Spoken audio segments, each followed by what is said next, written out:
अस्सलाम वालेकुम जी dear students. अब हमारा टॉपिक है electrostatic potential resulting from multiple point charges. पहले यहाँ पे हमने इलेक्ट्रिक फील्ड फाइंड किया था फ्रॉम मल्टीपल पॉइंट चार्जेस। अब ये है पोटेंशियल फ्रॉम मल्टीपल चार्जेस। ठीक है, तो यूजिंग क्वेश्चन 4.18 दस है electric potential at point R in the system of N discrete point charges q1 q2 and so on qn located on position vector r1 dash r2 dash and so on rn dash is by the superposition the sum of potential resulting from the individual charges। तो formula में sigma हम apply कर देंगे all the summation of all charges. ठीक है, k from 1 to n, तो 1/4 epsilon not. ये हमने पहले इक्वेशन जो है 4.18 में हमने देखा है कि जो मैग्नेट जो पोटेंशियल है वो 1 यानी r माइनस आर के, यानी डिस्टेंस के स्केयर नहीं है बल्कि r के साथ रेडियल डिस्टेंस के 1 के साथ चेंज होता है। ठीक है, 4.18 में हमने देखा है। 4.18 अगर आप देखना चाहते हैं 4.18 हमने उसमें ये प्रूफ किया था। ये देखिए कि जो आपका पोटेंशियल है किसी भी इन्फिनिट डिस्टेंस से आप अगर देखना चाहें तो वो 1/r के साथ जो है वो चेंज होता है। ठीक है, q/4 1/r के साथ चेंज होता है। ठीक है, ठीक है। तो जो पोटेंशियल है और इलेक्ट्रिक फील्ड के फ़र्क को आपको पता चल गया। दूसरा, इलेक्ट्रिक फील्ड में यहाँ पे यूनिट वेक्टर भी होता है जो कि पोटेंशियल में कोई जो है वो डायरेक्शन पे मैटर नहीं करता, तो इसलिए उसमें पोजीशन वेक्टर यूनिट वेक्टर भी नहीं होगा और नीचे स्केयर भी नहीं होगा। इलेक्ट्रिक फील्ड में आपको पता है यहाँ पे क्यूब आ जाता है जो कि आपके पास 3/2 पावर आती है, क्योंकि एक आपके पास जो है वो यूनिट वेक्टर की वैल्यू भी आ जाती है, फिर स्केयर भी होता है। ठीक है, तो इसमें जो है वो चूँकि कोई यूनिट वेक्टर भी नहीं होगा और स्केयर भी नहीं होगा, तो ये आपके पास सिंपल एक वे है जिसको आप इलेक्ट्रिक डाइपोल, यानी कि अगर पॉजिटिव चार्ज से नेगेटिव चार्ज का पोटेंशियल है तो 1/r plus minus 1/r minus, ठीक है, q/4 ठीक है। अच्छा, ये था डिस्क्रीट के लिए। अगर आपके पास कंटिन्यूस चार्ज हैं तो वो कहता है कि अगर आपके पास electrostatic potential resulting from continuous charges, charge distribution अगर आपने देखना है तो simply sum of the contribution of all charges in the system, सब का सम कर लेना है। वो पॉइंट चार्ज हो क्यू के r माइनस आर डैश के, या लाइन के ऊपर चार्ज हो एल डैश, ठीक है, line charge integral, surface charge integral और वॉल्यूम चार्ज इंटीग्रल, सब का सम के इक्वल जो है वो आपका पोटेंशियल होगा, टोटल पोटेंशियल। ठीक है, हम सब को कैलकुलेट करके उनका सम अप करेंगे तो टोटल पोटेंशियल जो है वो उस एनवायरनमेंट का इसके इक्वल होगा। ठीक है, फर्दर हम मूव करते हैं जी। हम नेक्स्ट जो टॉपिक है हमारा वो है 4.5 electric flux and Gauss's law. ठीक है, इलेक्ट्रिक फ्लक्स क्या है जी? इलेक्ट्रिक फ्लक्स जो है वो आपके पास थोड़ा सा आपको आइडिया होगा, फ्लक्स डेंसिटी भी हम जिसको कहते हैं। ठीक है, तो इलेक्ट्रिक फ्लक्स जो है वो जस्ट लाइक कहता है कि आपको ऐसे फील होगा, कुछ लाइंस निकलती हुई फील्स होंगी चार्ज से आउटवर्ड, जैसे कोई फ्लूइड जो है उसकी तरह से आपको फीलिंग महसूस कर सकता है। सिस्टम को कंसीडर किया जा सकता है कि जैसे कोई लिक्विड जो है मूव कर रहा है। ठीक है, तो यहाँ से हम इसको पढ़ते हैं। ये एक्सपेरिमेंट सेटअप है। Michael Faraday experiment carried out in 1837, well after the Coulomb's and many years after his own work in on induced electromotive force, have established our present concept of electric displacement and flux density. A schematic description of Faraday's law is shown in figure 4.28। 4.28 figure में Faraday ने ये experiment किया था। The apparatus used in Faraday experiment consists of two concentric spheres separated by an insulating material। दो sphere हैं, एक inner है एक आउटर है, दरमियान में इंसुलेटर है, दोनों मेटल के स्फीयर हैं। इनर स्फीयर में कहता है अगर हम चार्ज रखें तो आउटर स्फीयर के अंदर से भी चार्ज जो है फील्ड लाइंस जो है वो निकलती हैं, उसके ऊपर चार्ज फील किया गया है। रिगार्डलेस ऑफ द मटेरियल, ठीक है, रिगार्डलेस ऑफ द उसकी शेप, लेकिन क्लोज होनी चाहिए, ठीक है। इसके ऊपर कहता है वो जितनी फील्ड की लाइंस ऊपर से निकलेंगी वही चार्ज पे डिपेंड करती है कि इसके अंदर कितना चार्ज है। हम आउटर स्फीयर में से जितनी चार्ज लाइंस, जितनी फील्ड लाइंस आएंगी उनसे गैस कर सकते हैं, एग्जैक्ट बता सकते हैं कि इसमें कितना चार्ज है, रिगार्डलेस के शेप उसकी, उसके अंदर मटेरियल क्या पड़ा हुआ है, ठीक है, दरमियान में, ठीक है। दो स्फीयर हैं इसके सेटअप में। Through insulator the outer sphere, the amount of this displacement depending only on the magnitude of charge q. this displacement, इसको इसने displacement का word use किया है। basically Faraday's had two concentric spheres. First, the inside the sphere was charged by known as quantity of electricity q. then a large outer sphere जो कि uncharged है was placed around it with the dielectric insulating material in between. The outer sphere was then grounded momentarily. Then the two spheres were separated and the charge remaining on the outer sphere was measured. Faraday found that this charge was equal in magnitude and opposite in sign to that of on the inner sphere, regardless of the size of the sphere and for all types of dielectric materials filling the space between the sphere. Material पे भी depend नहीं कर रहा और उसकी size पे भी depend नहीं करता, सिर्फ अंदर जो चार्ज है उसके बराबर जो चार्ज हमारा अपोजिट साइन में आउटर स्फीयर पे आ जाता है।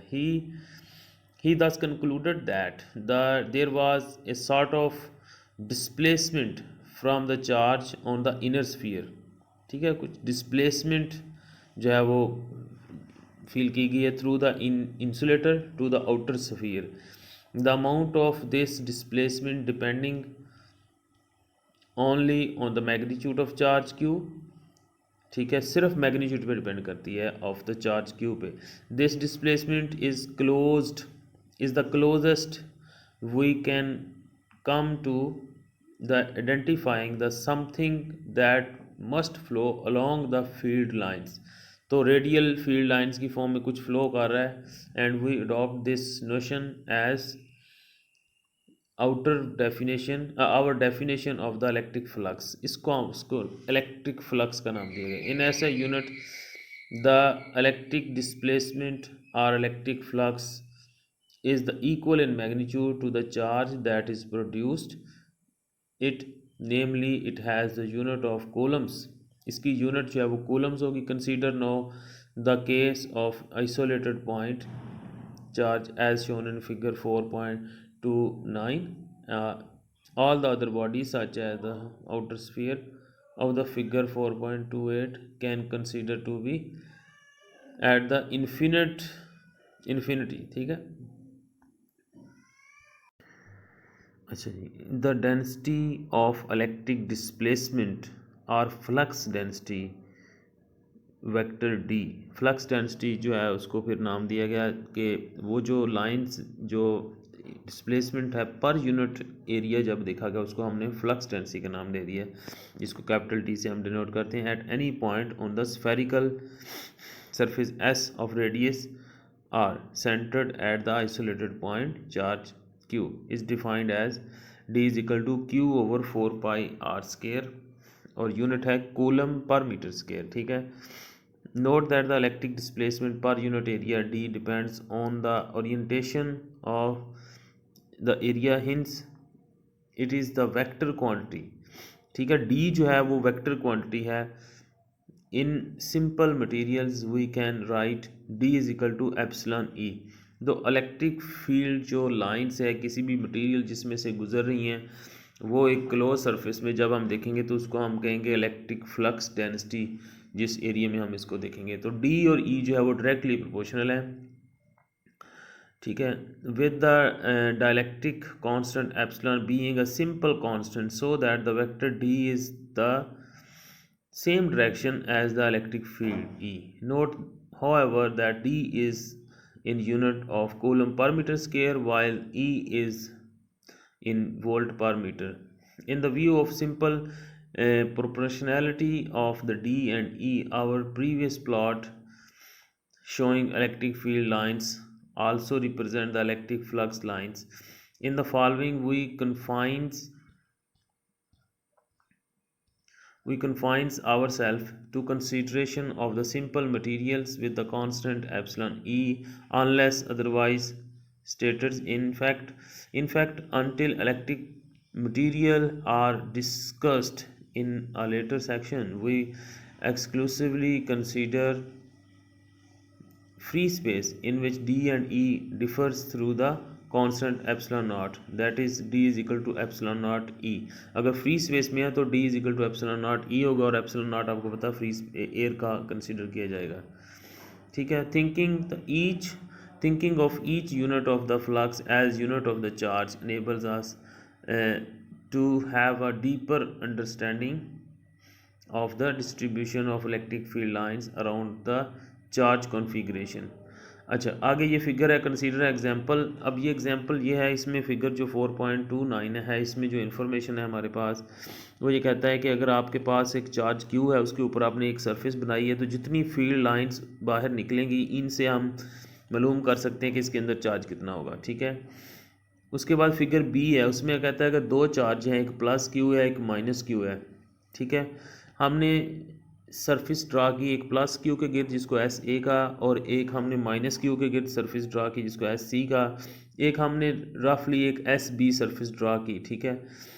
एक हमने एस डी सरफेस ड्रा की जिसमें सारा कुछ प्लस और माइनस शामिल है. अब वो कहता है कि जो इलेक्ट्रिक फील्ड लाइंस जो एस ए में से निकलेंगी बाहर, ये डिसाइड कर सकती हैं कि इसमें कितना चार्ज है. ठीक है. किसी भी सरफेस के इनसाइड जो चार्ज है वो मालूम किया जा सकता है जितनी उसकी लाइंस इसमें से निकल रही हैं. और ये कहता है कि एस ए में से जितनी लाइंस निकलेंगी उतनी ही इक्वल लाइंस एस सी में एंटर होंगी, चूँकि दोनों चार्ज बराबर हैं. फिर वो कहता है एस बी जो है वो सरफेस में से, चूँकि कोई इसके अंदर चार्ज नहीं है, तो इस सरफेस में जितनी लाइन इधर से कोई एंटर होती है तो वही लीव कर जाएगी, जितनी एंटर होंगी उतनी लीव कर जाएगी, चूँकि इसके अंदर कोई चार्ज नहीं है.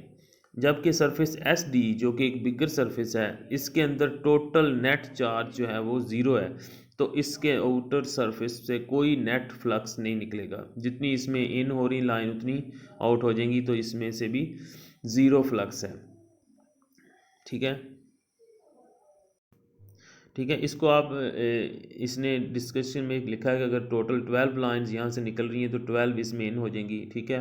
तो आउटर कोई भी लाइन नहीं निकलेगी. यहाँ पे अगर कहता है कि आपके पास अगर 2 क्यू चार्ज है और एक माइनस क्यू है, तो अगर इसमें से फॉर एग्जाम्पल 2 क्यू में से, हाँ यहाँ पे भी एक्सप्लेन कर रहा है कि टोटल अगर 12 लाइंस यहाँ से निकलती हैं, आप काउंट कर सकते हैं, तो 6 लाइन इसके साथ हो जाएंगी हाफ, चूँकि एग्जैक्ट हाफ, और बाकी 6 लाइन जो है वो एस डी सरफेस में से बाहर निकल गई, क्योंकि एस डी सरफेस के अंदर कितना चार्ज मौजूद है 1 क्यू. 2 क्यू माइनस क्यू जो है नेट कितना होगा 1 क्यू चार्ज, तो इसमें से 1 क्यू चार्ज है आउटर सरफेस निकलेगा. ठीक है. तो इसी तरह अगर आपके पास ये है, आपके पास 4 क्यू माइनस क्यू है, तो आउटर सरफेस में से अगर टोटल 24 हैं लाइन, तो 4 टाइम चूँकि ये चार्ज माइनस से ज़्यादा है, तो आपकी कहता है 6 लाइन इसके साथ मिक्स हो जाएंगी, और बाकी जो 18 है वो आउटर सरफेस से निकलेंगी. ठीक है. एग्जैक्टली जो 4 क्यू माइनस क्यू का 3 क्यू बनता है वो बाहर निकलेगी. ये डिस्कशन जो सारी यहाँ पे लिखी हुई है, आप इसको पढ़ भी सकते हैं. यहाँ पे ये देखिए नंबरिंग भी की हुई है 24 लाइन्स. ठीक है.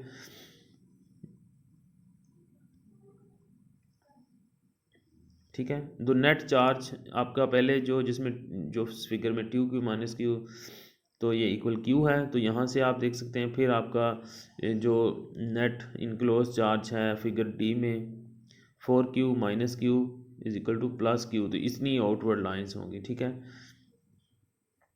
आगे हमारा टॉपिक है गाज़िस लॉ.